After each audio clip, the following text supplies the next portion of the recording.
15,000 అని చెప్పి 12,000కు కుదించారు. అసలు ఎన్ని ఎకరాలు ఉన్న వారికి ఏ రోజు డబ్బులు పడుతుందో అర్థం కావడం లేదు. రుణమాఫీ చేయకుండా తాము పూర్తి చేశామని చెప్పడం సిగ్గుచేటని,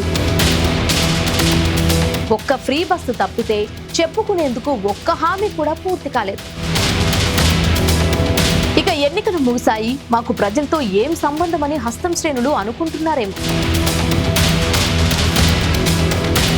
నమస్తే, వెల్కమ్ టు తెలంగాణ వ్యూ. నేను మౌనిక. సీఎం రేవంత్ సర్కార్ను చూస్తే సాక్షాత్తు శ్రీరామదాసు సినిమానే గుర్తుకొస్తుంది. అందులో ప్రభుత్వం ఇచ్చే పథకం లబ్ధిదారుడికి చేరేసరికి ఐసు ముక్కలా కరిగిపోతుంది. ఇప్పుడు ప్రస్తుత కాంగ్రెస్ కథ కూడా గట్లనే ఉంది.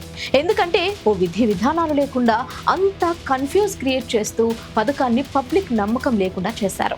ఇప్పుడు ఇదే మాటను సాక్షాత్తు కోమటిరెడ్డి రాజగోపాల్ రెడ్డి సైతం ప్రభుత్వ పథకాలు అమలు చేయడంలో వెనుకబడిందని, ఇప్పటికీ ప్రజలు కేసీఆర్ ను తలుచుకుంటున్నారనే నిజాన్ని ఆయనే బయటపెట్టారు. రైతు భరోసా పేరు మార్చింది. రైతు భరోసా కూడా గవర్నమెంట్ రాగానే ఎమ్మటే ఇచ్చిందా? ఎంత ఇచ్చారు? 5,000 ఇచ్చినప్పుడు మనం కాంగ్రెస్ వచ్చినాం ఇచ్చిండ్రు. మధ్యలో మాత్రం ఒకసారి డుంకి కొట్టింది. ఒకటే తిరుగుతున్నారు జనం. ఊళ్ళో పోతే ఒకటే తిరుగుతున్నారు. ఏ కేసీఆర్ బాగుండేది ఇస్తున్నారు కాంగ్రెస్ ఉందని, ఏ కేసీఆర్ బాగుండేది ఇస్తున్నారు కాంగ్రెస్ ఉందని, ఏ కేసీఆర్ బాగుండేది ఇస్తున్నారు కాంగ్రెస్ ఉందని అన్నరా? అసలు ఏడాదిగా రైతులను ప్రభుత్వం మోసం చేస్తూ వస్తుంది అనడంలో అతిశయోక్తి లేదు. దసరా, దీపావళి, కొత్త ఏడాది, సంక్రాంతి అంటూ అన్ని పండుగలు జరుపుకుంటూ వచ్చారు. చివరికి జనవరి 26కు ముహూర్తం పెట్టడంతో నమ్మకం లేకున్నా రైతుల చేతుల్లో ఫోన్లు పట్టుకుని కూర్చున్నారు. తీరా చూస్తే ఆ రోజు పబ్లిక్ హాలిడే. డబ్బులు పడవని చావు కబురు చల్లగా చెప్పారు.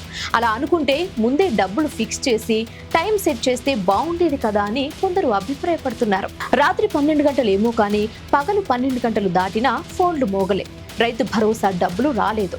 అయినా ఆయన యనుమల రేవంత్ రెడ్డి కాదండి, ఎగవేతల రేవంత్ రెడ్డి అని మాకు ముందే తెలుసని మరోసారి బీఆర్ఎస్ వారు సోషల్ మీడియాలో ట్రోల్స్ మొదలుపెట్టారు. ఇప్పటికే 15,000 అని చెప్పి 12,000కు కుదించారు. అసలు ఎన్ని ఎకరాలు ఉన్న వారికి ఏ రోజు డబ్బులు పడుతుందో అర్థం కావడం లేదు. అసలు వస్తుందో లేదో కూడా నమ్మకం కుదరడం లేదట రైతులకు. అయితే మంత్రి తుమ్మల మాత్రం ఈసారి ధైర్యంగానే లెక్కలతో ముందుకొచ్చారు. రాష్ట్రంలో 4,41,911 మంది రైతుల బ్యాంకు ఖాతాల్లో 593 కోట్ల రూపాయలు జమయ్యాయని తుమ్మల వెల్లడించారు.